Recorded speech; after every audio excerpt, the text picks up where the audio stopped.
Welcome, welcome. Baruch atah Adonai Eloheinu melech haolam asher kitshanu b'mitzvotav v'tzivanu la'asok b'divrei Torah. So we're actually in the middle of this passage at the end of Ki Tetse that deals with the commandment to blot out the memory of Amalek. And I will remind you that I feel very uncomfortable about genocide and taking this in that sense. And I prefer to understand this as looking at the Amalek within each of us, just as I would say that we need to look at the Pharaoh in each of us and the characteristics of Pharaoh and his stubbornness and his refusal to allow for the idea that there might be a transcendent power that was far beyond his own. It's something, of course, that we all deal with at this very point. That is, that in one sense, that God is so manifest in this world that to a point where we don't even recognize it. I was thinking to myself, I was watching this National Geographic show with my son on bees, and it was a really wonderful, wonderful show. And just, I think the bee's brain is about the size of a pinhead. And when you look at the organizational structure and the number of different things that bees are capable of doing, it is astounding, astounding. But then when you think of the fact that you have all these various creatures in the world that are capable of finding the food that they need, that are programmed in this particular way to be able to seek food, to find food, in some cases to have to hunt for food in order to be able to sustain themselves. It is, frankly, to me, miraculous. And to me, it all points to a divine creator, something that is operating this universe, and for us to recognize that. At any rate, so we're looking at this term vaizanev b'cha, and the word zanav essentially means, it comes from a word that means to the tail of an animal, right? So what does this exactly mean, right? As you can see, vaizanev, using this PL form of the verb, can mean to remove the tail, right? I think it's probably the most accurate translation. It also occurs to me that that he tailed you, right? Tailing in the sense of trying to do it in a way that you wouldn't discover when you tail someone. You don't want them to know that you're doing that, and the idea of giving you an advantage when you finally wind up attacking them. And that may be included, right? But what he says, "Vayzaneh b'cha kol hanechashalim." So the object of the Vayzanev is kol hanechashalim. Necheshal, we know that the word michshol means, it may be the same word, I may be mistaken, it may be with a kaf, but it does mean those who are sort of failing or stumbling or something, if I'm correct if I'm not making a mistake with regards to the root of this word necheshal. So anyway, here we go. Makat zanav. So Rashi says this is the striking, a striking of the tail. And when it says, it could mean smacking the tail, or it could mean tail smacking, somehow that it's, in other words, the idea of hitting you from behind, right? Either way, it sort of is pointing to the same thing. But look at what he's saying, right? Chotech milot, right? So he's saying, and I think he's understanding this in a metaphoric sense. In other words, cutting the foreskin, I believe is what it's here, right? Vezorek klape mala, and throwing it in front of the one above, meaning in front of heaven. So in other words, the idea, I think here, of just the impudence in front of the divine. So I think that's what Rashi is trying to get across to us, that the ability to just right to just act in this open-faced and impudent kind of way, and impudent probably is a kind word in this way, right? But that's the idea, I think, that he's saying here. And milot, I've always understood meaning the milah, right? The Brit milah means the covenant of the circumcision. right? So that's the way I would have to try to understand this. And if you have a comment, please just let me know and raise your hand or whatever if you feel this needs further elucidation. Going on. Kol hanechshalim acharecha, right? Those who stumbled, failed some way behind you or after you. So he says, chasrei koach, they lacked strength. They lacked strength. Mechamat chetam, on account of their sins. So there is this, I would say it's an important idea within traditional Judaism, is that when you commit sins, it weakens you. It weakens you emotionally, it weakens you, obviously, it weakens you spiritually, but it makes you weak. Shahaya Anan Potam. So why did it make them uh, what happened, right? To make them lack strength. Shahaya Anan Potan, because the cloud, we talk about the cloud that led them during the day, right, and the pillar of fire at night. So there was the idea that they had this cloud that protected them and provided, the moisture and stuff that they needed to survive the wandering through the wilderness. Well, because of their sin, the cloud ejected them. It threw them out. They could not stay within that cloud. I think there's also a sense of the divine presence in that, because we also read that when the divine presence alighted on the tabernacle, it talks about, I think it uses the same word anan to the point that Moses couldn't enter it in that case. So there's, I think they use the term cloud metaphorically to indicate the divine presence. Va'ata ayefa yadgea, and you were tired and weary. Ayef betzama, you were, in other words, tired through thirst. How? Dichtiv, how do we know?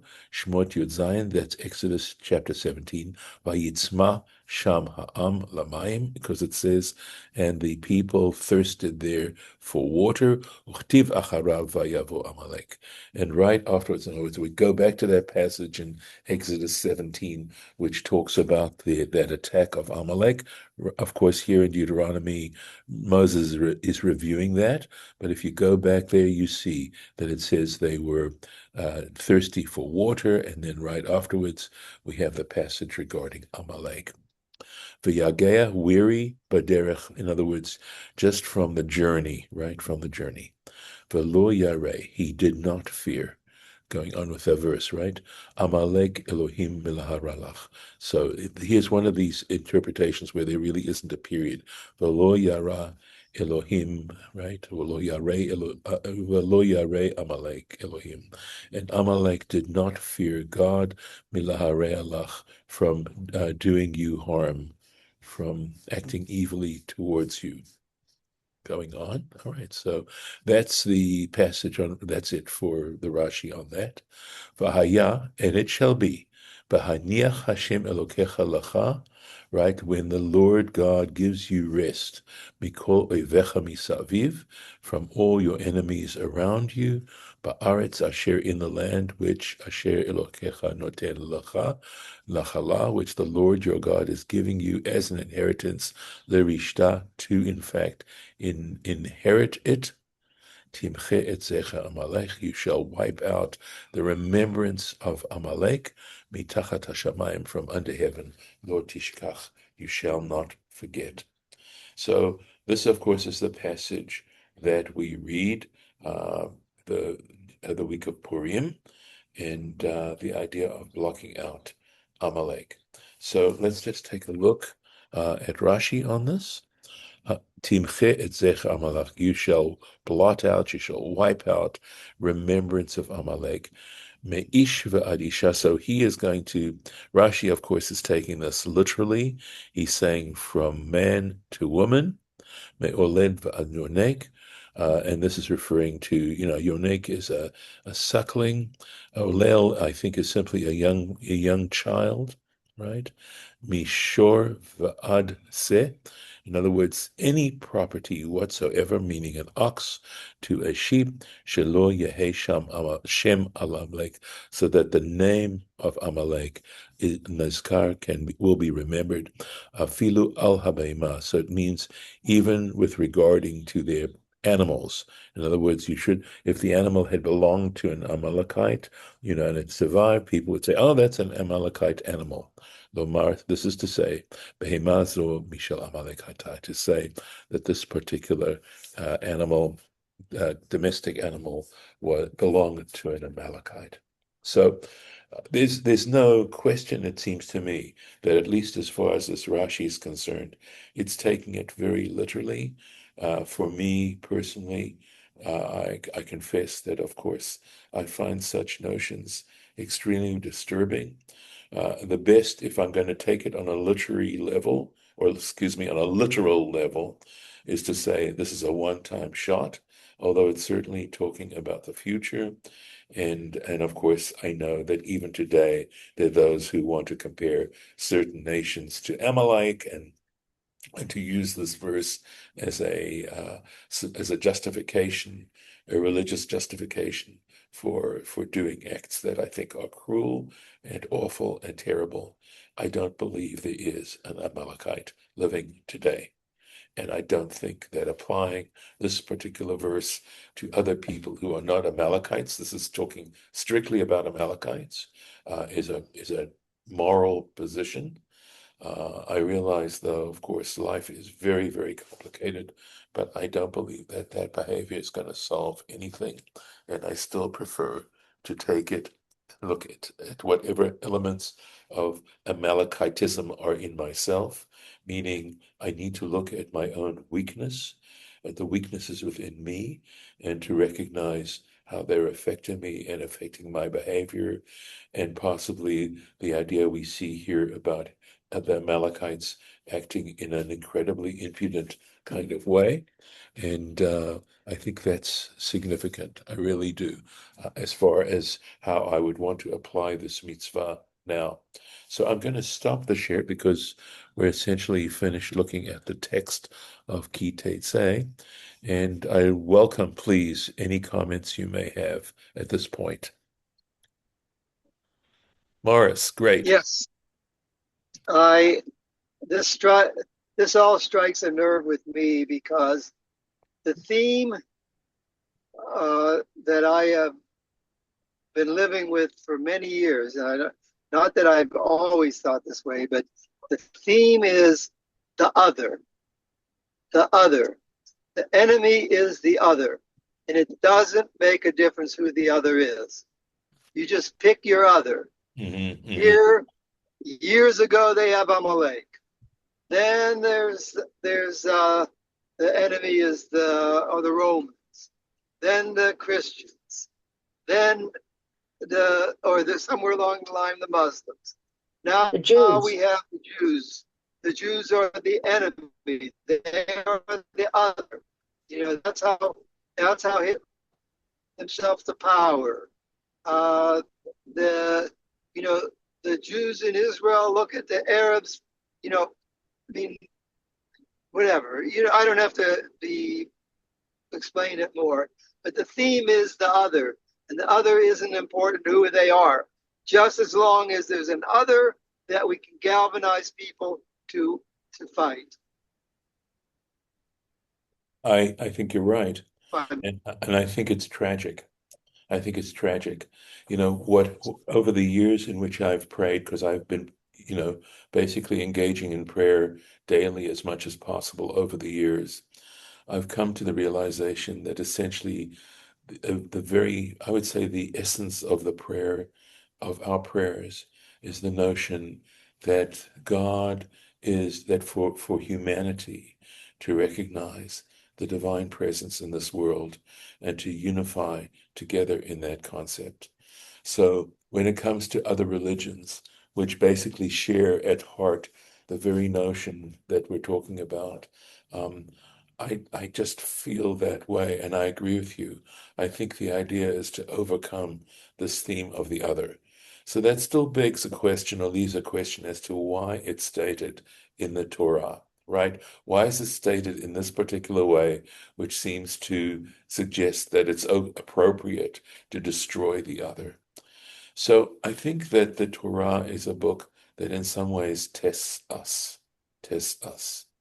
And I have, of course, uh, the proof or the support of my position.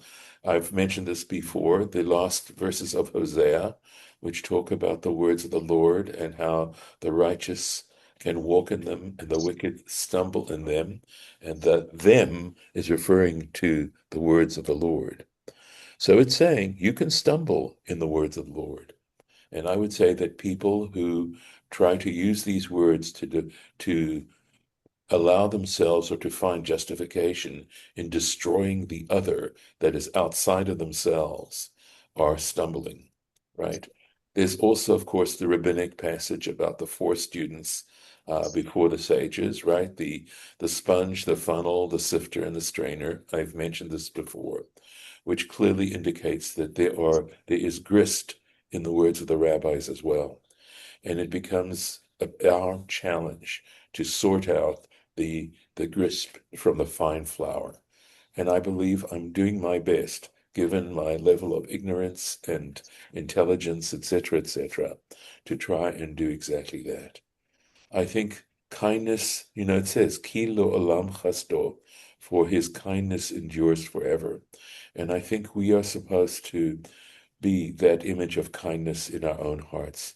Now, it's awfully hard being kind when people are destroying your babies and killing people and stuff like that. So, yes, you need kindness and justice. You need both. And it says, I think there are statements in the tradition that say, essentially, kindness and justice are the foundations of his throne. Judith, go for it. Did you want to say something, Judith? Well, it all the time we say, God will save us as a people. Mm-hmm. And that, in some sense, sets up the other. I mean, I totally believe that the other is the having the otherness of our Right. mental arrangements Right. is the problem. I just can't understand how the very religious, the Haredi, I don't know who the settlers, the Jewish settlers can no one remonstrate, none of their leaders remonstrate with them about it. Mm-hmm. Yeah, I mean, I haven't made a study of it, so I wouldn't claim to understand. You Well, know, I yeah, understand it. I yeah. understand it very thoroughly. As Okay. far as settlers are concerned, the people on the West Bank are Amalek. They approach the whole theme as they have the right because the enemy is Amalek, and they go right back to the Torah. So there is actually, if I'm not interrupting you, Morris, I had That's it. spoken to a friend of mine from Santa Rosa. He's an Israeli, who says that there is evidence through DNA that the Arab population, that the Palestinian population, who have been there, of course, for generations and generations, are actually have shared DNA with us. And apart from the things that I've shared with you, I've looked at the destruction of the northern kingdom, where the Assyrian kingdom or empire that essentially destroyed the north, the 10 tribes of the north, assimilated those people into their kingdom, which for me means that every person now has Jewish blood in them or Israelite blood in them.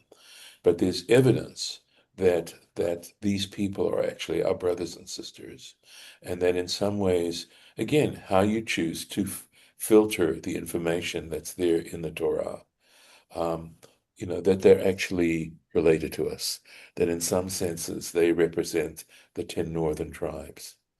It all has to do with what's in your heart, and how you look for justification and rationalizations for what you want to do. So the question which I do want to address is, so why is it there? And I would say, again, it's because we're being tested.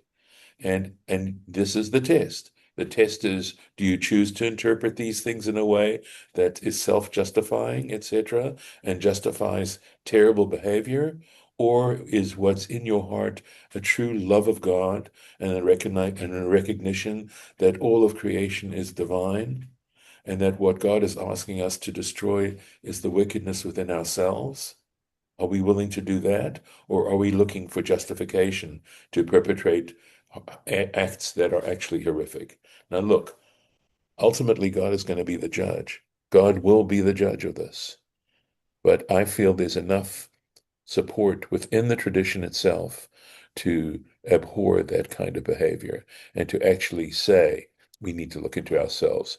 And I think, without being in any way an expert about Musar, I think Musar tries to teach us that, to look into ourselves and to see the wickedness within ourselves, to see to see our own weaknesses and to recognize them. Each one of us is here to try and bring the divine presence into the world. And I don't think you bring the divine presence into the world by destroying peoples. On the other hand, there are times when you have to administer justice, but justice is justice, and wholesale destruction of people without any clear evidence that these people are guilty of anything is just abhorrent in my humble opinion. So we're all good at rationalizations. I am too. It's just that we're so good at seeing the faults of others. We're not as good at seeing our own faults.